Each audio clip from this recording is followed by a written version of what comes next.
ਪੰਜਾਬ ਦੀਆਂ ਸਿਆਸੀ ਖਬਰਾਂ ਦੇ ਉੱਪਰ ਸਾਡੇ ਖਾਸ ਪ੍ਰੋਗਰਾਮ ਖਬਰ ਪੜਤਾਲ ਦੇ ਵਿੱਚ ਤੁਹਾਡਾ ਸਵਾਗਤ ਹੈ। ਅੱਜ ਅਸੀਂ ਪੰਜਾਬ ਦੀਆਂ ਪ੍ਰਮੁੱਖ ਸਿਆਸੀ ਖਬਰਾਂ ਦੇ ਉੱਪਰ ਪੜਤਾਲ ਕਰਾਂਗੇ।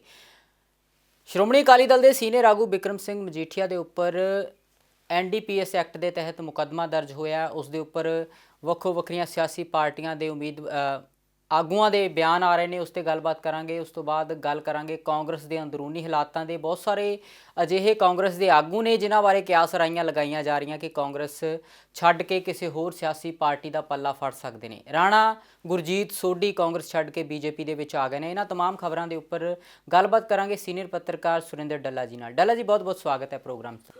ਬਹੁਤ ਧੰਨਵਾਦ ਜਗਦੀਸ਼ ਜੀ, ਤੁਹਾਡਾ ਵੀ ਔਰ ਦੁਨੀਆ ਭਰ ਦੇ ਪੰਜਾਬੀਆਂ ਦਾ ਹੀ ਬਹੁਤ ਬਹੁਤ ਧੰਨਵਾਦ ਡੱਲਾ ਸਾਹਿਬ। ਦਰਸ਼ਕਾਂ ਨਾਲ ਇਹ ਜਾਣਕਾਰੀ ਸਾਂਝੀ ਕਰ ਲਈਏ ਕਿ ਡੱਲਾ ਸਾਹਿਬ ਹੁਣ ਰੈਗੂਲਰ ਤੌਰ ਤੇ ਸਾਡੇ ਪ੍ਰੋਗਰਾਮ ਖਬਰ ਪੜਤਾਲ ਦੇ ਰਾਹੀਂ ਦਰਸ਼ਕਾਂ ਦੇ ਰੂਬਰੂ ਹੁੰਦੇ ਰਹਿਣਗੇ। ਸੋ ਪਹਿਲਾ ਸਵਾਲ ਡੱਲਾ ਸਾਹਿਬ ਕਾਂਗਰਸ ਦੇ ਅੰਦਰੂਨੀ ਹਾਲਾਤਾਂ ਤੇ ਕਰਨਾ ਚਾਹੂੰਗਾ। ਪੰਜਾਬ ਕਾਂਗਰਸ ਦੇ ਆਗੂ ਰਾਣਾ ਸੋਢੀ ਵੱਡੇ ਆਗੂ ਰਹੇ ਨੇ, BJP ਦਾ ਪੱਲਾ ਫੜ ਲਿਆ ਤੇ ਕਿਆਸ ਰਾਈਆਂ ਇਹ ਵੀ ਲਗਾਈਆਂ ਜਾ ਰਹੀਆਂ ਨੇ ਕਿ ਕਾਂਗਰਸ ਦੇ ਹੋਰ ਕਈ ਆਗੂ BJP ਦਾ ਪੱਲਾ ਫੜ ਸਕਦੇ ਨੇ। ਸੋ ਹੋਰ ਵੀ ਕਈ ਪਾਰਟੀਆਂ ਦੇ ਆਗੂ BJP ਦੇ ਵਿੱਚ ਗਏ ਨੇ। ਹੁਣ ਕਾਂਗਰਸ ਵੱਲ BJP ਹੋ ਗਈ ਹੈ। ਸੋ ਕਿਵੇਂ ਦੇਖਦੇ ਹੋ ਆਗੂ ਜਿਹੜੇ ਜਾਣਾ ਚਾਹੁੰਦੇ ਨੇ BJP ਵੱਲ, ਜਿਹੜੇ ਅੰਦਾਜ਼ੇ ਲਗਾਏ ਜਾ ਰਹੇ ਨੇ, ਕੀ ਕਾਰਨ ਨੇ, ਕਿਉਂ ਜਾ ਸਕਦੇ ਨੇ ਕਾਂਗਰਸ ਦੇ ਆਗੂ BJP ਦੇ ਵਿੱਚ? ਦੇਖੋ, ਬਹੁਤ ਹੀ ਚਰਚਾਵਾਂ ਸਿਆਸਤ 'ਚ ਬੜੀਆਂ ਗਰਮ ਨੇ। ਮੈਂ ਸੁਣ ਰਿਹਾ ਕਈ ਵਾਰੀ ਪੱਤਰਕਾਰਾਂ ਦੇ ਵੀ ਫੋਨ ਆ ਰਹੇ ਨੇ, ਇੱਕ ਦੂਸਰੇ ਨਾਲ ਗੱਲ ਦੀ ਸਾਂਝ ਪਾ ਰਹੇ ਨੇ ਕਿ ਕਾਂਗਰਸ ਦੇ ਕਈ ਲੀਡਰ BJP 'ਚ ਜਾ ਸਕਦੇ ਨੇ। ਅਸਲ 'ਚ ਜਦੋਂ ਚੋਣਾਂ ਦਾ ਮੌਸਮ ਆਉਂਦਾ ਨਾ ਜੀ ਜਗਦੀਸ਼ ਜੀ, ਬਹੁਤ ਸਾਰੇ ਲੀਡਰ ਇੱਧਰ ਉੱਧਰ ਜਾਂਦੇ ਨੇ। ਦੋ ਤਰ੍ਹਾਂ ਦੇ ਲੀਡਰ ਪਾਰਟੀ ਬਦਲਦੇ ਨੇ। ਇੱਕ ਤਾਂ ਉਹ ਲੀਡਰ ਪਾਰਟੀ ਬਦਲਦੇ ਨੇ ਜਿਨ੍ਹਾਂ ਨੂੰ ਲੱਗਦਾ ਹੈ ਵੀ ਸਾਨੂੰ ਟਿਕਟ ਨਹੀਂ ਮਿਲਣੀ। ਦੂਸਰਾ ਉਹ ਲੀਡਰ ਪਾਰਟੀ ਬਦਲਦਾ ਹੈ ਜਿਹਨੂੰ ਲੱਗਦਾ ਹੈ ਕਿ ਇਸ ਪਾਰਟੀ 'ਚ ਜੇ ਮੈਨੂੰ ਟਿਕਟ ਵੀ ਮਿਲ ਗਈ ਤਾਂ ਮੈਂ ਹਾਰ ਜਾਊਂਗਾ। ਉਹੀ ਸਥਿਤੀ ਕਾਂਗਰਸ 'ਚ ਹੈ। ਕੈਪਟਨ ਅਮਰਿੰਦਰ ਸਿੰਘ ਦੇ ਰਾਜ ਦੇ ਵਿੱਚ ਜਿਹੜੇ ਲੋਕਾਂ ਨੇ ਮੰਤਰਾਲੇ ਹੰਢਾਏ, ਹੁਣ ਮੈਂ ਪਹਿਲਾਂ ਤਾਂ ਗੱਲ ਕਰੂੰਗਾ ਗੁਰਮੀਤ ਸਿੰਘ ਸੋਢੀ ਹੋਣੀ ਸ਼ਾਮਲ ਹੋ ਗਏ ਭਾਜਪਾ 'ਚ। ਕੈਪਟਨ ਅਮਰਿੰਦਰ ਦੇ ਰਾਜ ਦੇ ਵਿੱਚ ਗੁਰਮੀਤ ਸਿੰਘ ਸੋਢੀ ਹੋਣਾ 'ਤੇ ਵੀ ਕਈ ਇਲਜ਼ਾਮ ਲੱਗੇ। ਹੁਣ ਹਰੀਸ਼ ਚੌਧਰੀ ਨੇ ਜਿਹੜੇ ਪ੍ਰਭਾਰੀ ਨੇ ਕਾਂਗਰਸ ਦੇ, ਮੈਂ ਉਹਨਾਂ ਦਾ ਬਿਆਨ ਸੁਣ ਰਿਹਾ ਸੀ ਕੱਲ੍ਹ, ਉਹ ਰਾਹੁਲ ਗਾਂਧੀ ਉਹਨਾਂ ਨੂੰ ਮਿਲੇ। ਉਸ ਤੋਂ ਬਾਅਦ ਉਹਨਾਂ ਨੇ ਬਿਆਨ ਦਿੱਤਾ ਇੱਕ ਮੀਡੀਆ ਦੇ ਨਾਲ, ਕਹਿੰਦੇ ਗੁਰਮੀਤ ਸੋਢੀ ਜਿੱਥੋਂ ਟਿਕਟ ਮੰਗ ਰਹੇ ਸੀ ਕਾਂਗਰਸ ਉਹਨਾਂ ਨੂੰ ਉੱਥੋਂ ਟਿਕਟ ਨਹੀਂ ਸੀ ਦੇ ਰਹੀ, ਕਿਉਂਕਿ ਗੁਰੂ ਹਰਸਹਾਏ ਤੋਂ MLA ਸੀ। ਕਹਿੰਦੇ ਉੱਥੋਂ ਉਹ ਜਿੱਤ ਨਹੀਂ ਸਕਦੇ। ਅਸਲ 'ਚ ਅੱਜ ਕੱਲ੍ਹ ਸਾਰੀਆਂ ਪਾਰਟੀਆਂ ਸਰਵੇਖਣ ਕਰਦੀਆਂ ਨੇ। ਜਿਵੇਂ ਆਮ ਆਦਮੀ ਪਾਰਟੀ ਨੇ ਪਿਛਲੀ ਵਾਰੀ ਸਰਵੇਖਣ ਕੀਤਾ ਸੀ ਵੀ ਸਾਡੀਆਂ 100 ਸੀਟਾਂ ਆਉਣਗੀਆਂ, ਉਹ ਸਰਵੇਖਣ ਹੀ ਗਲਤ ਹੋ ਗਿਆ। ਮੇਰੇ ਖਿਆਲ ਉਹ 20 ਰਹਿ ਗਈਆਂ ਸੀ, ਹੈ ਨਾ, ਬੈਂਸ ਪਾ ਕੇ 20-22 ਆਮ ਆਦਮੀ ਪਾਰਟੀ ਦੇ। ਹੁਣ ਕਾਂਗਰਸ ਪਾਰਟੀ ਵੀ ਇੱਕ ਸੀਟ ਦਾ ਸਰਵੇਖਣ ਕਰ ਰਹੀ ਹੈ, ਕਈ ਵਾਰ ਸਰਵੇਖਣ ਕਰ ਰਹੀ ਹੈ। ਹੁਣ ਹਰੀਸ਼ ਚੌਧਰੀ ਕਹਿੰਦੇ ਇਹ ਵੀ ਗੁਰੂ ਹਰਸਹਾਏ ਤੋਂ ਰਾਣਾ ਗੁਰਮੀਤ ਸੋਢੀ ਜਿੱਤ ਨਹੀਂ ਸੀ ਰਹੇ, ਅਤੇ ਜਿੱਥੋਂ ਗੁਰਮੀਤ ਸਿੰਘ ਸੋਢੀ ਟਿਕਟ ਮੰਗ ਰਹੇ ਸੀ ਉੱਥੋਂ ਕਾਂਗਰਸ ਟਿਕਟ ਨਹੀਂ ਸੀ ਦੇਣਾ ਚਾਹੁੰਦੀ। ਉਹ ਕਹਿੰਦੇ ਇਸ ਕਰਕੇ ਗੁਰਮੀਤ ਸੋਢੀ ਛੱਡ ਕੇ ਚਲੇ ਗਏ। ਹੁਣ ਇਹ ਤਾਂ ਬਹੁਤ ਸਾਰੇ ਮੰਤਰੀ ਨੇ ਕਾਂਗਰਸ 'ਚ ਜਿਨ੍ਹਾਂ ਦੀ ਪਰਫਾਰਮੈਂਸ ਚੰਗੀ ਨਹੀਂ। ਕੈਪਟਨ ਅਮਰਿੰਦਰ ਵੀ ਜੇ ਅੱਜ ਕਾਂਗਰਸ 'ਚ ਹੁੰਦੇ ਜਗਦੀਸ਼ ਜੀ, ਜੇ ਕੈਪਟਨ ਅਮਰਿੰਦਰ ਨੇ ਕਾਂਗਰਸ ਨਾ ਛੱਡੀ ਹੁੰਦੀ, ਮੈਨੂੰ ਲੱਗਦਾ ਕੈਪਟਨ ਅਮਰਿੰਦਰ ਦੀ ਟਿਕਟ ਵੀ ਕੱਟੀ ਜਾਣੀ ਸੀ, ਕਿਉਂਕਿ ਜਿੰਨੇ ਥੋਕ 'ਚ ਵਾਅਦੇ ਕੈਪਟਨ ਅਮਰਿੰਦਰ ਸਿੰਘ ਹੋਰਾਂ ਨੇ ਕੀਤੇ ਸੀ, ਘਰ ਨੌਕਰੀ, ਕਹਿੰਦੇ ਕਿਸ਼ਤਾਂ ਨਾ ਮੋੜੀਓ, ਸਾਰਿਆਂ ਦਾ ਕਰਜ਼ਾ ਮੈਂ ਹੀ ਮਾਫ ਕਰੂੰਗਾ, ਮੇਰੀ ਸਰਕਾਰ ਆ ਰਹੀ ਹੈ। ਮਨਪ੍ਰੀਤ ਬਾਦਲ ਹੋਣੀ ਵੀ ਉਦੋਂ ਨਾਲ ਸੀ, ਕਹਿੰਦੇ ਸੀ ਸਾਡੇ ਕੋਲੇ ਪੂਰੀ ਯੋਜਨਾ। ਅੱਜ ਕੱਲ੍ਹ ਮਨਪ੍ਰੀਤ ਬਾਦਲ ਦਾ ਵੀ ਦੇਖੋ, ਬਠਿੰਡਾ ਦੇ ਵਿੱਚ ਮਨਪ੍ਰੀਤ ਬਾਦਲ ਹੋਣਾ ਦਾ ਵੀ ਬਠਿੰਡਾ ਦੇ ਵਿੱਚ ਲੋਕਾਂ ਦੇ ਸਵਾਲਾਂ ਨਾਲ ਸਾਹਮਣਾ ਕਰਨਾ ਪੈ ਰਿਹਾ ਉਹਨਾਂ ਨੂੰ। ਲੋਕ ਸਵਾਲ ਕਰਦੇ ਨੇ ਵੀ ਮਨਪ੍ਰੀਤ ਜੀ ਤੁਸੀਂ ਤਾਂ ਕਹਿੰਦੇ ਸੀ ਅਸੀਂ ਕਰਜ਼ਾ ਮਾਫ ਕਰਾਂਗੇ, ਦੱਸੋ ਕੀ ਕਰੀਏ ਹੁਣ। ਸੋ ਜਦੋਂ ਹੁਣ ਲੋਕ ਚੋਣ ਜ਼ਾਬਤਾ ਲੱਗਣ ਤੋਂ ਬਾਅਦ, ਜਦੋਂ ਉਹ ਸਾਰੇ ਲੀਡਰ ਜਿਨ੍ਹਾਂ ਨੇ ਥੋਕ 'ਚ ਵਾਅਦੇ ਕੀਤੇ ਹੈ ਉਹਨਾਂ ਵਾਅਦਿਆਂ 'ਤੇ ਪੈਰਵਾਈ ਨਹੀਂ ਕੀਤੀ, ਮੁੱਦਿਆਂ 'ਤੇ ਪੈਰਵਾਈ ਨਹੀਂ ਕੀਤੀ, ਲੋਕ ਐਤਕੀ ਸਵਾਲ ਪੁੱਛਣਗੇ। ਹੁਣ ਬਹੁਤ ਸਾਰੇ ਲੀਡਰ ਨੇ, ਮੈਂ ਮਨਪ੍ਰੀਤ ਬਾਦਲ ਦਾ ਜ਼ਿਕਰ ਨਹੀਂ ਕਰਦਾ, ਕਾਂਗਰਸ 'ਚ ਵੀ ਬਹੁਤ ਸਾਰੇ ਲੀਡਰ ਨੇ, ਭਾਵੇਂ ਦੁਆਬੇ 'ਚ ਭਾਵੇਂ ਮਾਝੇ 'ਚ, ਆਪਣੇ ਜਗਦੀਸ਼ ਜੀ, ਜਿਨ੍ਹਾਂ ਨੇ ਕੈਪਟਨ ਅਮਰਿੰਦਰ ਦੇ ਨਾਲ ਰਲ ਕੇ ਵੱਡੇ ਵਾਅਦੇ ਕੀਤੇ, ਮੰਤਰਾਲੇ ਹੰਢਾਏ। ਅੱਜ ਜਦੋਂ ਆਪਣੇ ਹਲਕੇ 'ਚ ਜਾਂਦੇ ਆ ਨਾ, ਲੋਕ ਉਹਨਾਂ ਨੂੰ ਸਵਾਲ ਕਰਦੇ ਨੇ ਵੀ ਤੁਸੀਂ ਤਾਂ ਵੱਡੀਆਂ ਛੱਡਦੇ ਸੀ, ਤੁਸੀਂ ਤਾਂ ਕਹਿੰਦੇ ਸੀ ਘਰ ਨੌਕਰੀ ਦੇ ਦਿਆਂਗੇ, ਸਾਰਿਆਂ ਨੂੰ, ਨੌਜਵਾਨਾਂ ਨੂੰ ਮੋਬਾਈਲ ਦੇ ਦਿਆਂਗੇ, ਸਾਰਿਆਂ ਦਾ ਕਰਜ਼ਾ ਮਾਫ ਕਰ ਦਿਆਂਗੇ, ਨਸ਼ਾ ਖਤਮ ਕਰ ਦਿਆਂਗੇ। ਕੈਪਟਨ ਅਮਰਿੰਦਰ ਨੇ ਕੋਈ ਕਾਰਵਾਈ ਕੀਤੀ? STF ਦੀ ਰਿਪੋਰਟ ਨਹੀਂ ਕੈਪਟਨ ਅਮਰਿੰਦਰ ਤੋਂ ਖੁੱਲ੍ਹੀ, ਪਤਾ ਨਹੀਂ ਕਿਹੜੀ ਚੇਪੀ ਲੱਗੀ ਸੀ ਰਿਪੋਰਟ ਨੂੰ। ਹੁਣ ਵਾਲਿਆਂ ਨੇ ਦੇਖੋ, ਨਵਜੋਤ ਸਿੰਘ ਸਿੱਧੂ ਨੇ ਜਦੋਂ ਕਹਿਤਾ ਵੀ ਜੇ ਨਾ STF ਦੀ ਰਿਪੋਰਟ ਖੁੱਲ੍ਹੀ ਤੇ ਮੈਂ ਭੁੱਖ ਹੜਤਾਲ 'ਤੇ ਬਹਿ ਜਾਊਂਗਾ। ਤਿਆਰੀ ਸੀ ਨਵਜੋਤ ਸਿੰਘ ਸਿੱਧੂ ਦੀ ਭੁੱਖ ਹੜਤਾਲ ਦੀ।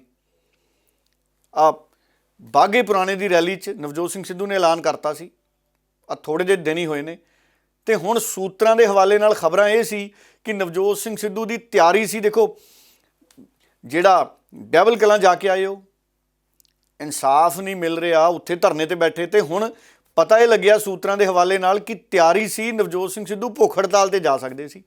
ਲੈ ਫਿਰ ਸਰਕਾਰ ਹਰਕਤ 'ਚ ਆ ਗਈ। ਉਹਨਾਂ ਨੂੰ ਪਤਾ ਸੀ ਵੀ ਨਵਜੋਤ ਸਿੰਘ ਸਿੱਧੂ ਭੁੱਖ ਹੜਤਾਲ ਤੇ ਬਹਿ ਗਿਆ ਤੇ ਉਹਨੇ ਉੱਠਣਾ ਨਹੀਂ। ਫਿਰ ਭੁੱਖ ਵਾਲੀ ਹੜਤਾਲ ਨਵਜੋਤ ਸਿੰਘ ਸਿੱਧੂ ਦੀ ਖਤਮ ਨਹੀਂ ਹੋਣੀ, ਆਰ ਪਾਰ ਹੀ ਲਾਓ ਨਵਜੋਤ ਸਿੰਘ ਸਿੱਧੂ। ਤੇ ਫਿਰ ਕਾਰਵਾਈ ਦੇਖੋ ਹੁਣ ਨਸ਼ੇ ਵਾਲੇ ਮਾਮਲੇ 'ਚ ਵੀ ਕੀਤੀ ਸਰਕਾਰ ਨੇ। ਅਸਲ 'ਚ ਕੀ ਹੈ, ਜਿਹੜੇ ਲੀਡਰਾਂ ਨੇ ਮੁੱਦਿਆਂ ਦੀ ਲੜਾਈ ਨਹੀਂ ਨਾ ਲੜੀ ਜਗਦੀਸ਼ ਜੀ, ਉਹ ਹੁਣ ਦੋ ਗੱਲਾਂ ਸੋਚ ਰਹੇ ਨੇ ਵੀ ਜੇ ਸਾਨੂੰ ਟਿਕਟ ਮਿਲ ਵੀ ਗਈ ਇਸ ਸੀਟ ਤੋਂ ਅਸੀਂ ਜਿੱਤਣਾ ਨਹੀਂ। ਹੁਣ ਬਹੁਤ ਸਾਰੇ ਲੀਡਰ ਨੇ, ਕਾਂਗਰਸ ਦੇ ਕਹਿ ਲਓ, ਚਾਹੇ ਕਾਂਗਰਸ ਦੇ ਵੀ ਕਈ ਲੀਡਰ ਨੇ ਜਿਹੜੇ ਆਪਣੀਆਂ ਸੀਟਾਂ ਬਦਲਣਾ ਚਾਹੁੰਦੇ ਨੇ। ਉਹਨਾਂ ਨੂੰ ਇਹ ਹੈ ਵੀ ਇਸ ਸੀਟ ਤੇ ਸਾਡੀ ਐਂਟੀ ਇਨਕੰਬੈਂਸੀ ਬਹੁਤ ਹੈ ਭਾਈ, ਇੱਥੇ ਸਾਨੂੰ ਵੋਟ ਨਹੀਂ ਪੈਣੀ ਜਿੱਤਣ ਵਾਲੀ, ਵੀ ਅਸੀਂ ਸੀਟ ਬਦਲ ਲਈਏ। ਹੁਣ ਦੂਸਰੀ ਸੀਟ ਤੇ ਪਹਿਲਾਂ ਹੀ ਦੂਸਰੇ ਲੋਕ ਮਿਹਨਤ ਕਰ ਰਹੇ ਨੇ। ਹੁਣ ਜਿੱਥੇ ਪਹਿਲਾਂ ਹੀ ਦੂਸਰੇ ਉਮੀਦਵਾਰ ਮਿਹਨਤ ਕਰ ਰਹੇ ਨੇ ਉੱਥੇ ਉਹ ਹੱਕਦਾਰ ਟਿਕਟ ਦੇ ਬਣ ਗਏ।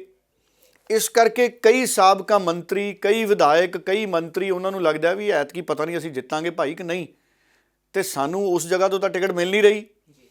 ਇਸ ਕਰਕੇ ਫਿਰ ਉਹ ਆਧਾਰ ਕਈ ਕੀ ਬਣਾ ਰਹੇ ਨੇ ਵੀ ਜੀ ਨਵਜੋਤ ਸਿੰਘ ਸਿੱਧੂ ਦੀ ਪ੍ਰਧਾਨਗੀ ਤੋਂ ਅਸੀਂ ਖੁਸ਼ ਨਹੀਂ।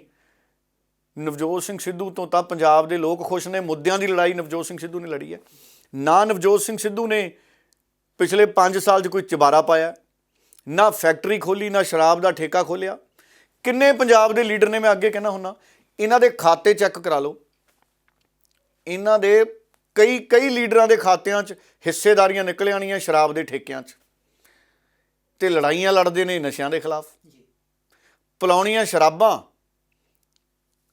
ਤੇ ਜਾਗਰੂਕਤਾ ਅਭਿਆਨ ਚਲਾਉਣੇ ਨਸ਼ੇ ਦੇ ਖਿਲਾਫ, ਹਾਂਜੀ, ਖੋਲ੍ਹਣੇ ਠੇਕੇ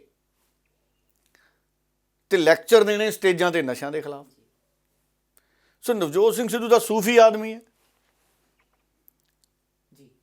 ਸੋ ਇਸ ਕਰਕੇ ਮੈਂ ਜਿਹੜੀ ਗੱਲ ਜਗਦੀਸ਼ ਜੀ ਤੁਹਾਨੂੰ ਕਹਿ ਰਿਹਾ ਸੀ, ਇਸ ਕਰਕੇ ਬਹੁਤ ਸਾਰੇ ਲੀਡਰ ਨੇ ਜਿਹੜੇ ਹੁਣ ਪਲਟੀਆਂ ਮਾਰਨਗੇ। ਚੋਣਾਂ ਤੋਂ ਪਹਿਲਾਂ ਇਹ ਅਕਸਰ ਰਿਵਾਜ ਹੈ। ਤੁਸੀਂ ਕਹਿ ਰਹੇ ਹੋ ਕਾਂਗਰਸ ਦੇ ਕਈ ਲੀਡਰ ਬੀਜੇਪੀ 'ਚ ਜਾਣਗੇ, ਮੈਂ ਕਹਿੰਦਾ ਇਕੱਲੀ ਬੀਜੇਪੀ 'ਚ ਕਿਉਂ ਜਾਣਗੇ, ਜਿੱਥੋਂ ਟਿਕਟ ਮਿਲੂ ਉੱਥੋਂ ਜਾਣਗੇ। ਕਈ ਆਮ ਆਦਮੀ ਪਾਰਟੀ 'ਚ ਵੀ ਜਾਣਗੇ, ਕਈ ਤਾਂ ਚਲੇ ਵੀ ਗਏ, ਕਈ ਅਕਾਲੀ ਦਲ 'ਚ ਵੀ ਜਾਣਗੇ। ਇਸੇ ਤਰ੍ਹਾਂ ਅਕਾਲੀ ਦਲ ਦੇ ਨੇ, ਕਈ ਅਕਾਲੀ ਦਲ ਦੇ ਕਾਂਗਰਸ 'ਚ ਵੀ ਜਾਣਗੇ, ਕਈ ਅਕਾਲੀ ਦਲ ਦੇ ਬੀਜੇਪੀ 'ਚ ਵੀ ਜਾਣਗੇ, ਤੇ ਕਈ ਬੀਜੇਪੀ ਵਾਲੇ ਕਾਂਗਰਸ 'ਚ ਵੀ ਆਣਗੇ, ਕਈ ਤਾਂ ਆ ਗਏ, ਕਈ ਬੀਜੇਪੀ ਵਾਲੇ ਆਪ 'ਚ ਵੀ ਜਾਣਗੇ, ਚਲੇ ਗਏ ਕਈ। ਸੋ ਸਾਰੀਆਂ ਪਾਰਟੀਆਂ 'ਚ ਟੁੱਟ ਹੋਣੀਆਂ ਹੁਣ, ਭਾਵੇਂ ਬੀਜੇਪੀ ਹੈ, ਭਾਵੇਂ ਕਾਂਗਰਸ ਹੈ, ਭਾਵੇਂ ਅਕਾਲੀ ਦਲ ਹੈ, ਭਾਵੇਂ ਆਮ ਆਦਮੀ ਪਾਰਟੀ ਹੈ। ਸਾਰੀਆਂ ਪਾਰਟੀਆਂ ਦੇ ਵਿੱਚ ਲੀਡਰਾਂ ਦਾ ਆਣਾ ਜਾਣਾ ਇੱਕ ਦੂਜੇ ਵਾਲੇ ਪਾਸੇ ਲੱਗਿਆ ਰਹਿਣਾ। ਹੁਣ ਬੈਂਸ ਵੀ ਇਸ ਤਿਆਰੀ 'ਚ ਨੇ ਵੀ ਅਸੀਂ ਕਿਹਦੇ ਨਾਲ ਜੁੜੀਏ, ਕਿਉਂਕਿ ਮੈਂ ਬੈਂਸਾਂ ਦਾ ਦੇਖਦਾ ਇਤਿਹਾਸ, ਇਹ ਵੀ ਹਰ ਵਾਰ ਕਿਸੇ ਨਾ ਕਿਸੇ ਨਾਲ ਜੁੜਦੇ ਆ। ਕਦੇ ਅਕਾਲੀ ਦਲ ਨਾਲ ਜੁੜਦੇ ਆ, ਕਦੇ ਸਿਮਰਜੀਤ ਸਿੰਘ ਮਾਨ ਉਹਨਾਂ ਨਾਲ ਜੁੜਦੇ ਨੇ, ਪਿਛਲੀ ਵਾਰੀ ਫਿਰ PDA ਨਾਲ ਜੁੜ ਗਏ, ਫਿਰ ਪਿਛਲੀ ਵਾਰੀ ਆਪ ਨਾਲ ਜੁੜ ਗਏ। ਹੁਣ ਐਤਕੀ ਬੈਂਸ ਵੀ ਰਾਹ ਲੱਭ ਰਹੇ ਨੇ। ਹੁਣ ਨਵਜੋਤ ਸਿੰਘ ਸਿੱਧੂ ਨੇ ਕਹਿਤਾ ਵੀ ਬੈਂਸ ਕਾਂਗਰਸ 'ਚ ਨਹੀਂ ਆਉਣਗੇ। ਹੁਣ ਬੈਂਸਾਂ ਦਾ ਵੀ ਮੈਨੂੰ ਨਹੀਂ ਪਤਾ ਹੁਣ ਕਿੱਧਰ ਜਾਂਦੇ ਨੇ, ਕੀ ਦੁਬਾਰਾ ਅਕਾਲੀ ਦਲ 'ਚ ਮੁੜ ਜਾਣਗੇ, ਕੀ ਆਪ ਨਾਲ ਚਲੇ ਜਾਣਗੇ, ਕੀ ਬਸਪਾ ਨਾਲ ਕੋਈ ਗੱਠਜੋੜ ਕਰਨਗੇ, ਜਾਂ ਕੀ ਪਤਾ ਬੈਂਸ ਬੀਜੇਪੀ ਨਾਲ ਹੀ ਚਲੇ ਜਾਣ। ਬੀਜੇਪੀ ਨਾਲ ਵੀ ਜਾ ਸਕਦੇ ਆ ਬੈਂਸ।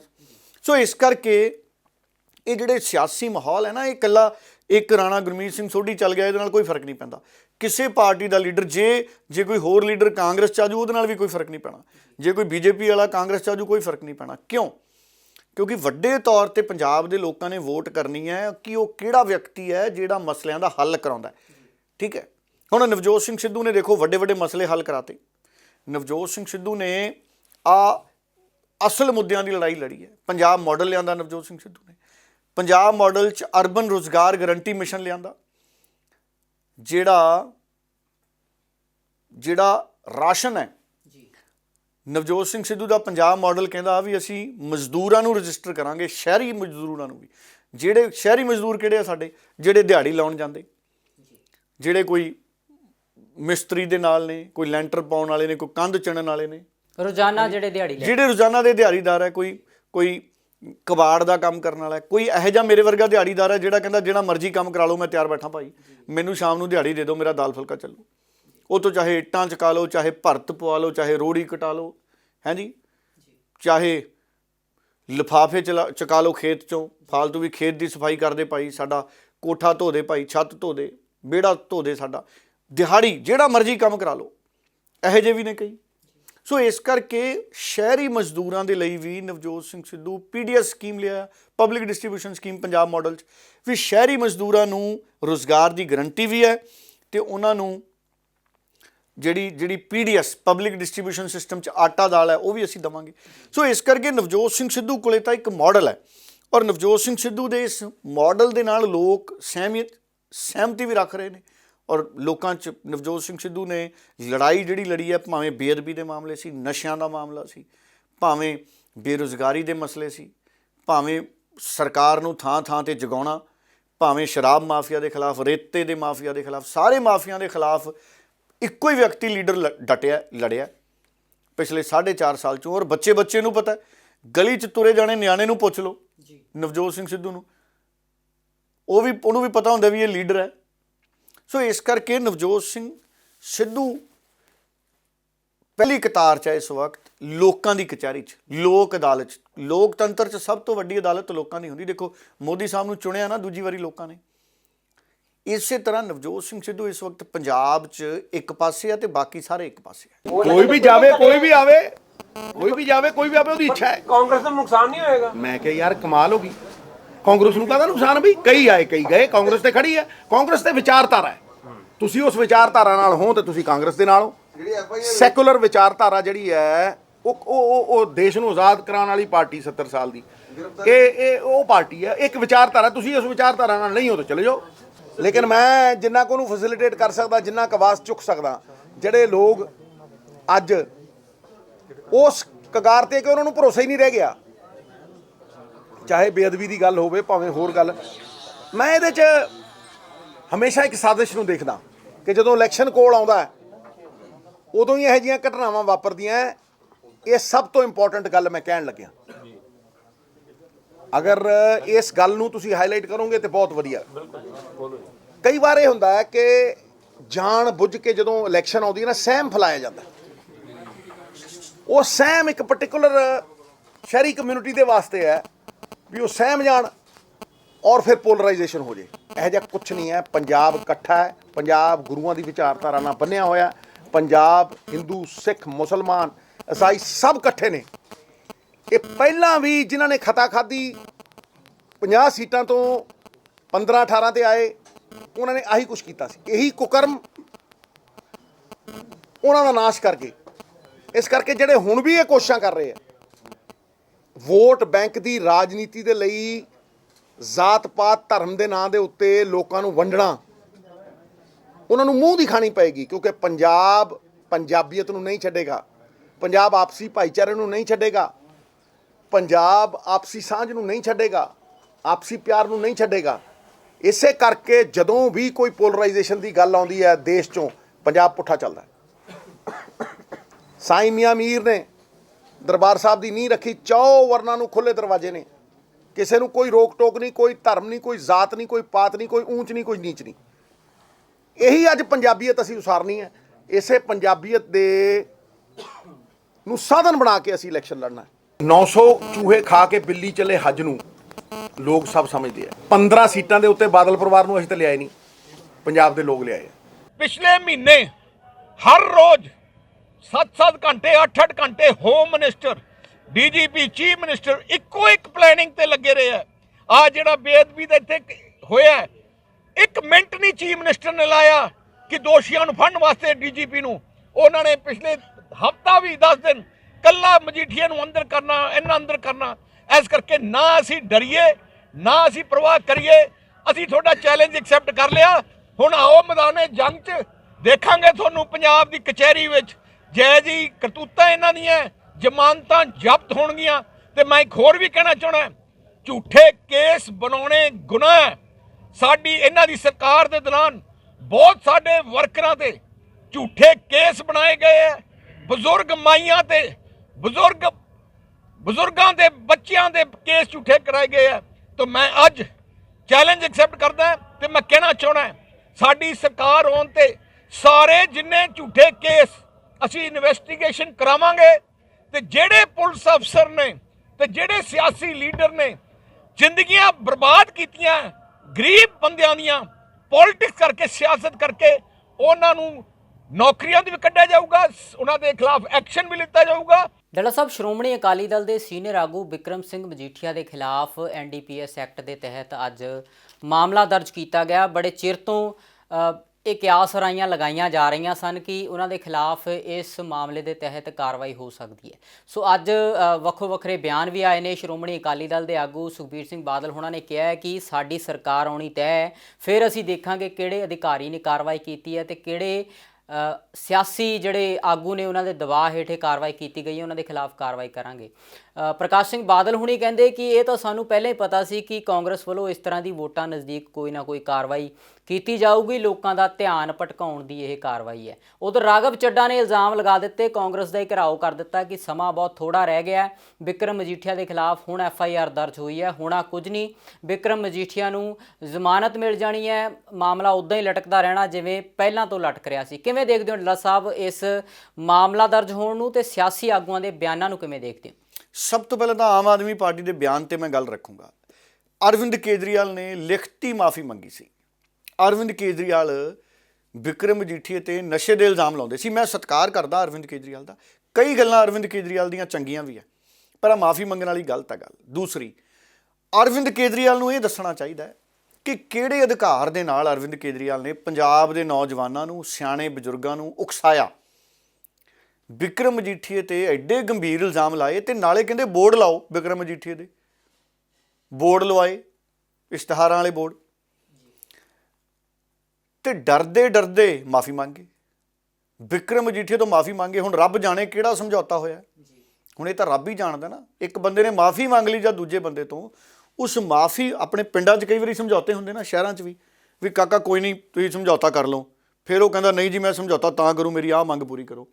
ਹੁਣ ਇਹ ਤਾਂ ਰੱਬ ਜਾਣਦਾ ਵੀ ਇਸ ਸਮਝੌਤੇ ਪਿੱਛੇ ਮੰਗਾਂ ਕਿਹੜੀਆਂ ਮੰਨੀਆਂ ਗਈਆਂ, ਕੀ ਕੋਈ ਸ਼ਰਤ ਸੀ? ਅਰਵਿੰਦ ਕੇਜਰੀਵਾਲ ਨੂੰ ਕਿਹੜੀ ਮਜਬੂਰੀ ਸੀ ਕਿ ਬਿਕਰਮ ਮਜੀਠੀਆ ਤੋਂ ਮਾਫੀ ਮੰਗਿਆ? ਐਡਾ ਵੱਡਾ ਇਲਜ਼ਾਮ ਲਾ ਕੇ ਅਰਵਿੰਦ ਕੇਜਰੀਵਾਲ ਸਾਹਿਬ ਪੰਜਾਬੀਆਂ ਦੀਆਂ ਭਾਵਨਾਵਾਂ ਦੇ ਨਾਲ, ਮੈਂ ਤਾਂ ਕਹੂੰਗਾ ਪੰਜਾਬੀਆਂ ਦੀਆਂ ਭਾਵਨਾਵਾਂ ਦੇ ਨਾਲ ਵਫਾ ਨਹੀਂ ਕੀਤੀ ਅਰਵਿੰਦ ਕੇਜਰੀਵਾਲ ਨੇ। ਅਰਵਿੰਦ ਕੇਜਰੀਵਾਲ ਮਾਫੀ ਮੰਗ ਗਿਆ। ਅਸੀਂ ਤਾਂ ਉਸ ਧਰਤੀ ਦੇ ਬਸ਼ਿੰਦੇ ਹਾਂ ਜਿੱਥੇ ਭਗਤ ਸਿੰਘ ਪੈਦਾ ਹੋਇਆ, ਜਿੱਥੇ ਕਰਤਾਰ ਸਿੰਘ ਸਰਾਭਾ, ਸਾਡੇ ਮੁਲਕ 'ਚ ਅਬਦੁਲ ਹਮੀਦ, ਲਾਲਾ ਲਾਜਪਤ ਰਾਏ ਪੰਜਾਬ ਕੇਸਰੀ ਲਾਲਾ ਲਾਜਪਤ ਰਾਏ ਜੀ, ਉਦਮ ਸਿੰਘ ਸੁਨਾਮ, ਹੈ ਜੀ, ਕਿੰਨੇ ਸਾਡੇ ਸ਼ਹੀਦ ਹੋਇਆ। ਕਰਤਾਰ ਸਿੰਘ ਸਰਾਭਾ ਸਾਡਾ, ਫਿਰ ਸੁਭਾਸ਼ ਚੰਦਰ ਬੋਸ ਜੀ ਹੋਏ, ਰਾਜਗੁਰੂ ਜੀ, ਸੁਖਦੇਵ। ਇਹ ਸਾਰੇ ਲੋਕ ਆਪਣੀ ਜਾਨ ਦੀ ਪਰਵਾਹ ਨਹੀਂ ਸੀ ਕਰਦੇ। ਕੇਜਰੀਵਾਲ ਸਾਹਿਬ ਦੇ ਬੰਦੇ ਕਹਿੰਦੇ ਜੀ ਸਾਨੂੰ ਫਸਾ ਸਕਦੇ ਸੀ ਜੀ। ਕੇਜਰੀਵਾਲ ਸਾਹਿਬ ਕਹਿੰਦੇ ਜੀ ਸਾਡੇ ਕੋਲੇ ਤਾਕਤ ਨਹੀਂ ਸੀ ਜੀ, ਅਸੀਂ ਇਸ ਕਰਕੇ ਮਾਫੀ ਮੰਗ ਲਈ। ਸਾਡੇ ਆਦਰਸ਼ ਤਾਂ ਉਹ ਨੇ ਜਿਨ੍ਹਾਂ ਨੇ ਫਾਂਸੀਆਂ ਲਵਾ ਲਈਆਂ, ਉਹ ਝੁਕੇ ਨਹੀਂ, ਕਹਿੰਦੇ ਨਾ ਸੱਚ ਤੋਂ ਨਹੀਂ ਝੁਕਣਾ। ਆਹ ਸਿੱਧੂ ਹੀ ਦੇਖ ਲਓ, ਸਿੱਧੂ ਨਹੀਂ ਸਮਝੌਤਾ ਕਰ ਗਿਆ, ਅੜਿਆ, ਅੱਜ ਵੀ ਖੜਾ, ਭਾਵੇਂ ਕੋਈ ਮਾਮਲਾ ਹੋਵੇ ਖੜਾ। ਤੇ ਕੇਜਰੀਵਾਲ ਸਾਹਿਬ ਜੇ ਕੁਝ ਸਮਾਂ ਅੰਦਰ ਲਾਉਣਾ ਵੀ ਪੈ ਜਾਂਦਾ ਤੇ ਕੀ ਹੋ ਗਿਆ? ਦੇਸ਼ ਦੀ ਆਜ਼ਾਦੀ ਲਈ, ਲੋਕਾਂ ਦੇ ਹੱਕਾਂ ਲਈ ਲੋਕਾਂ ਨੇ ਕਿੱਡੀਆਂ ਜੇਲ੍ਹਾਂ ਕੱਟੀਆਂ। 5-6 ਮਹੀਨੇ 6 ਮਹੀਨੇ ਜੇ ਲਾਉਣੇ ਵੀ ਪੈ ਜਾਂਦੇ, ਕਿਹੜੀ ਪਰਲੋ ਆ ਜਾਣੀ ਸੀ। ਸੋ ਇਸ ਕਰਕੇ ਪਹਿਲੀ ਤਾਂ ਇਹ ਗੱਲ ਹੈ ਕਿ ਇੱਕ ਤਾਂ ਆਮ ਆਦਮੀ ਪਾਰਟੀ ਵਾਲਿਆਂ ਨੇ ਮਾਫੀ ਕਿਉਂ ਮੰਗੀ, ਇਹ ਪੰਜਾਬ ਦੇ ਲੋਕਾਂ ਨਾਲ ਸਪਸ਼ਟ ਕਰਨ ਵੀ ਭਾਈ ਅਸੀਂ ਇਸ ਕਰਕੇ ਮਾਫੀ ਮੰਗੀ। ਇਹ ਨਹੀਂ ਕੋਈ ਗੱਲ ਹੈਗੀ ਵੀ ਸਾਡੀ ਸੱਤਾ ਨਹੀਂ ਸੀ ਅਸੀਂ ਮਾਫੀ ਮੰਗੇ।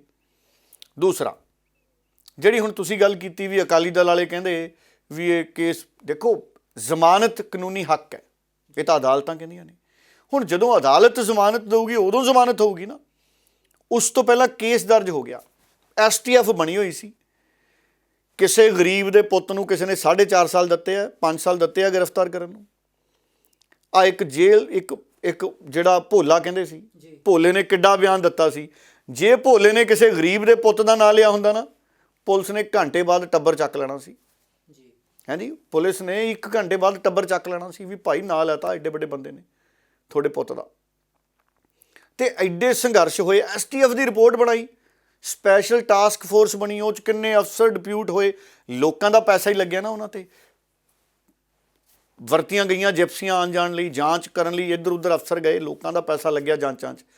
STF ਦੀ ਰਿਪੋਰਟ ਦੇ ਆਧਾਰ 'ਤੇ ਜੇ ਪਰਚਾ ਦਰਜ ਹੋਇਆ ਹੈ ਤੇ ਫਿਰ ਇਹ 'ਚ ਪਖੰਡ ਕਾਹਦਾ ਜੀ, ਫਿਰ ਇਹ 'ਚ ਸਟੰਟ ਕਾਹਦਾ ਜੀ?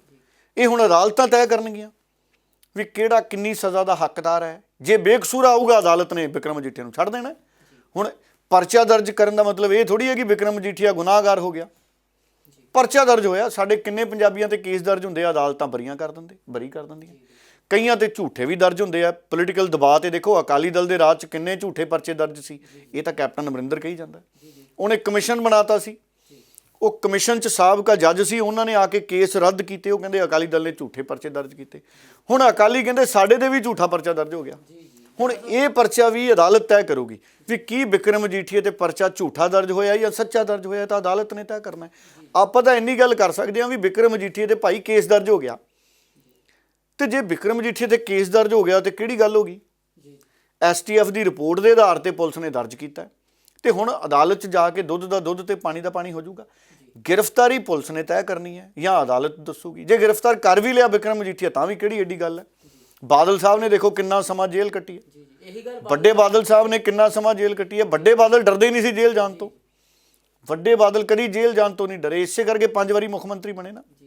ਤੇ ਮਜੀਠੀਆ ਸਾਹਿਬ ਮਾਫੀ, ਉਹ ਕੇਜਰੀਵਾਲ ਸਾਹਿਬ ਮਾਫੀ ਮੰਗ ਗਏ ਇਲਜ਼ਾਮ ਲਾ ਕੇ। ਸੋ ਕੇਜਰੀਵਾਲ ਸਾਹਿਬ ਨੂੰ ਬਾਦਲ ਸਾਹਿਬ ਤੋਂ ਸਿੱਖਣਾ ਚਾਹੀਦਾ ਵੀ ਜੇਲ੍ਹ ਜੂਲ ਤੋਂ ਨਹੀਂ ਡਰੀਦਾ। ਜਿੱਥੇ ਹੱਕ ਦੀ ਸੱਚ ਦੀ ਗੱਲ ਹੋਵੇ, ਲੋਕਾਂ ਦੇ ਲਈ ਆਪਾਂ ਇਨਸਾਫ ਦੀ ਲੜਾਈ ਲੜਨੀ ਹੋਵੇ, ਉੱਥੇ ਜੇਲ੍ਹ ਜਾਣ ਤੋਂ ਕਾਹਦਾ ਡਰਨਾ ਜੀ? ਦੱਸੋ, ਉੱਥੇ ਵੀ ਤਾਂ ਇਨਸਾਨ ਹੀ ਨੇ, ਹੈ ਜੀ। ਚਲੋ ਬਾਕੀ ਗੱਲ ਸਾਰਿਆਂ ਦੀ ਸੁਣਾ ਦਿਓ। ਡੈਮੋਕ੍ਰੇਸੀ ਹੈ, ਡੈਮੋਕ੍ਰੇਸੀ 'ਚ ਅਦਾਲਤਾਂ ਹੀ ਫੈਸਲਾ ਕਰਦੀਆਂ ਨੇ, ਅਦਾਲਤਾਂ ਸਭ ਤੋਂ ਵੱਡੀਆਂ ਨੇ। ਫਿਰ ਆ ਹੁਣ ਆਖਰੀ ਫਾਲ ਆਪਦੇ ਜਾਣੇ ਠੋਕਣ ਦੀ ਕੋਸ਼ਿਸ਼ ਕਰਦੇ ਆ, ਜਿਹਦਾ ਨੁਕਸਾਨ ਕਾਂਗਰਸ ਨੂੰ ਹੋਣਾ, ਹੋਰ ਕਿਸੇ ਨੂੰ ਨਹੀਂ। ਪਰ ਇਸ ਦਾ ਨਾਲ ਪੰਜਾਬ ਦੇ ਮਾਹੌਲ ਵਿੱਚ ਵਿਘਨ ਪੈ ਸਕਦਾ ਹੈ ਕਿ ਇੰਨਾ ਪੁਰਾਣਾ, ਇੰਨੇ ਸਾਲ ਪੁਰਾਣੀ ਜਿਹੜੀ ਰਿਪੋਰਟ ਹੈ, ਜਿਹਦੇ ਵਿੱਚ ਡਾਇਰੈਕਟ ਕੋਈ ਵੀ ਫਾਈਂਡਿੰਗ ਸਰਦਾਰ ਬਿਕਰਮ ਸਿੰਘ ਮਜੀਠੀਆ ਦੇ ਖਿਲਾਫ ਨਹੀਂ ਹੈ, ਉਸ ਕੇਸ ਨੂੰ ਜਿਹੜੀ ਉਹਦੇ 'ਚ ਇਨਐਡਮਿਸਿਬਲ ਐਵੀਡੈਂਸ ਹੈ, ਉਹਨੂੰ ਜਿਹੜਾ ਦੁਬਾਰਾ ਸਿਰਫ ਇੱਕ ਰਾਜਨੀਤਿਕ ਛੜਯੰਤਰ ਖੇਡਣ ਵਾਸਤੇ ਹੁਣ ਫਿਰ ਐਡਾ ਵੱਡਾ ਡਰਾਮਾ ਰਚਿਆ ਗਿਆ। ਔਰ ਹੈਰਾਨੀ ਦੀ ਗੱਲ ਹੈ ਕਿ ਕੋਈ ਰਿਪੋਰਟ 2014 ਦੀ ਹੈ, ਕੋਈ 2008 ਦੀ ਹੈ, ਤੇ ਹੁਣ ਜਿਹੜਾ ਓਪੀਨੀਅਨ ਲਿਆ ਗਿਆ ਉਹ ਵੀ ਨਵੇਂ ਐਡਵੋਕੇਟ ਜਨਰਲ ਸਾਹਿਬ ਜਿਹੜੇ ਸਿੱਧੂ ਸਾਹਿਬ ਨੇ ਲੜ ਕੇ ਤੇ ਪਹਿਲੇ ਐਡਵੋਕੇਟ ਜਨਰਲ ਨੂੰ ਲਾ ਕੇ ਜਿਹੜੇ ਹੁਣ ਵਾਲੇ ਐਡਵੋਕੇਟ ਜਨਰਲ ਹੈ ਓਪੀਨੀਅਨ ਉਹਨਾਂ ਤੋਂ ਲਿਆ ਗਿਆ। ਦੇਖੋ, ਸਾਨੂੰ ਤਾਂ ਇਹਦਾ ਪਤਾ ਹੀ ਸੀ। ਇਹਨਾਂ ਨੇ ਪਿਛਲੇ ਦਿਨਾਂ 'ਚ 3 DGP ਬਦਲੇ ਆ। ਇਹ ਹਿਸਟਰੀ 'ਚ ਵੇਖ ਲਓ ਵੀ DJP ਜਿਹੜਾ ਹੁੰਦਾ ਹੈ ਉਹਨੂੰ ਐ ਬਦਲਿਆ ਨਹੀਂ ਜਾਂਦਾ, ਸਿਰਫ ਇਸ ਕਰਕੇ ਇਹ ਬਾਦਲਾਂ ਨੂੰ ਤੇ ਮਜੀਠੇ ਨੂੰ ਫੜ ਕੇ ਅੰਦਰ ਤੇ ਪਹਿਲੇ ਤਾਂ ਕੋਈ ਮੰਨੇ ਨਹੀਂ, ਅਗਲੇ ਦੇ ਬਗੈਰ ਵਜ੍ਹਾ ਨਾਲ ਅਸੀਂ ਕਿਉਂ ਕਿਸੇ ਨੂੰ ਅੰਦਰ ਦੇਗੀ, ਤੇ ਸਾਨੂੰ ਤਾਂ ਮੁਸ਼ਕਲ ਹੈ। ਤੇ ਹੁਣ ਇਹ ਨਵਾਂ ਲਿਆਂਦਾ, ਚਲੋ ਮੈਂ ਕਿਸੇ ਦੀ ਨਹੀਂ ਕਰਦਾ, ਮੈਂ ਤਾਂ ਨਾ ਤੁਸੀਂ ਕਾਹਨੂੰ ਔਖੇ ਹੋਣੇ, ਮੈਨੂੰ ਹੀ ਲੈ ਚੱਲੋ, ਜਿੱਥੇ ਮਰਜ਼ੀ ਲੈ ਚੱਲੋ, ਮੈਂ ਤਾਂ ਤਿਆਰ ਬੈਠਾ। ਤੇ ਇਹ ਇਸ ਤਰ੍ਹਾਂ ਬਦਲਾਖੋਰੀ ਦੀ ਜਿਹੜੀ ਨੀਤੀ ਹੈ, ਇਹ ਕੋਈ ਜਿਹੜੀ ਸਰਕਾਰ ਕਰਦੀ ਹੈ ਉਹਨੂੰ ਖਮਿਆਜ਼ਾ ਭੁਗਤਣਾ ਪੈਂਦਾ। ਇਹ ਪਹਿਲੀ ਮਿਸਾਲ ਨਹੀਂ, ਇਹਨਾਂ ਨੇ ਕਿਉਂਕਿ ਹਰ ਤਰ੍ਹਾਂ ਨਾਲ ਸ਼੍ਰੋਮਣੀ ਅਕਾਲੀ ਦਲ ਨੂੰ ਕਮਜ਼ੋਰ ਕਰਨਾ ਚਾਹੁੰਦੀਆਂ, ਪੰਜਾਬ ਨੂੰ ਕਮਜ਼ੋਰ ਕਰਨਾ ਚਾਹੁੰਦੀਆਂ। ਮੇਰੇ ਤੇ ਵੀ ਇਹੋ ਜਿਹੇ ਸੈਂਕੜੇ ਪਰਚੇ ਕੀਤੇ ਇਹਨਾਂ ਨੇ, ਮੈਨੂੰ ਤਾਂ ਕਦੇ ਕੋਈ ਮੈਂ ਨਾ ਤਕਲੀਫ ਮਹਿਸੂਸ ਕੀਤੀ ਹੈ। ਇੱਥੋਂ ਤੱਕ ਕਹਿੰਦੇ ਕਿ ਬਾਦਲ ਦਾ ਛੱਡਣਾ ਨਹੀਂ, ਮੇਰੀ ਵਾਈਫ ਤੇ ਵੀ ਮੁਕੱਦਮਾ ਕੀਤਾ, ਸਾਨੂੰ ਉਹ ਬਰੀ ਹੋਏ। ਮੇਰਾ ਮਤਲਬ ਇਹ ਸਰਕਾਰਾਂ ਜਿਹੜੀਆਂ ਸਮਝਦੀ ਨਹੀਂ ਸਰਕਾਰ ਦਾ ਮਤਲਬ ਕੀ ਹੈ। ਜੀ ਡੱਲਾ ਸਾਹਿਬ, ਹੁਣ ਆਪਣੇ ਪ੍ਰੋਗਰਾਮ ਨੂੰ ਸਮਾਪਤ ਕਰਨ ਦਾ ਵਕਤ ਹੋ ਗਿਆ। ਦਰਸ਼ਕਾਂ ਤੋਂ ਆਪਾਂ ਇਜਾਜ਼ਤ ਲੈਂਦੇ ਹਾਂ ਜੀ। ਬਹੁਤ ਬਹੁਤ ਧੰਨਵਾਦ। ਬਹੁਤ ਬਹੁਤ ਧੰਨਵਾਦ। ਕੋਈ ਵੀ ਧਿਰ ਕੋਈ ਆਪਣਾ ਵਿਚਾਰ ਰੱਖਣਾ ਚਾਹਵੇ, ਜਗਦੀਸ਼ ਜੀ ਜ਼ਰੂਰ ਦਿਖਾ ਦਿਓ ਸਾਰੇ। ਬਹੁਤ ਧੰਨਵਾਦ।